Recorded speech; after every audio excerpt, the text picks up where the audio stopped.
कैदी हर दिन दक्षिणी दीवार से टकराते हैं, दीवार को तोड़कर भागने की कोशिश करते हैं। हालांकि यह प्रयास मूर्खतापूर्ण लगता है, लेकिन इससे एक व्यक्ति की प्रशंसा मिली जिसने बिना हिचकिचाहट के इस प्रयास में शामिल होने का निर्णय लिया। आश्चर्यजनक रूप से दोनों की लगातार कोशिशों से मजबूत दीवार में दरारें आने लगी, जबकि अनजान जेल प्रहरी उनका मजाक उड़ाते रहे कि क्या इनका दिमाग खराब हो गया है।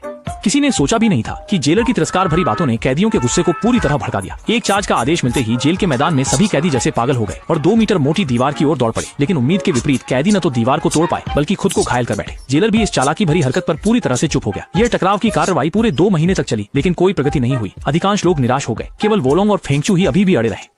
लेकिन जैसे ही वे फिर से हमला करने की तैयारी कर रहे थे, अचानक एक असामान्य गर्जना सुनाई दी। मुड़कर देखा तो पाया कि एक बेकाबू लड़ाकू विमान धुएं के गुब्बार के साथ जेल की दिशा में तेजी से आ रहा था और अंततः जेल की बाहरी दीवार से टकरा गया। लेकिन इससे पहले कि लोग कुछ समझ पाए थे कि अनगिनत मलबे के टुकड़े मिसाइलों की तरह उन पर बरसने लगे। सौभाग्य से कैदियों ने समय पर बचाव किया और इस तरह मुश्किल से बच पाए। जेलर ने यह देखा और अब और देरी करने की हिम्मत नहीं की। जल्दी से डंडा उठाकर बाहर आया और सभी कैदियों को सख्त आवाज में वापस सेल में जाने का आदेश दिया। लेकिन एक कैदी ने कुछ असामान्य महसूस किया। तभी पीछे से टूटने की आवाज आई और तुरंत पूरी दीवार में अनगिनत दरारें दिखाई दी और अगले ही पल सबकी आंखों के सामने धड़ाम से गिर गए।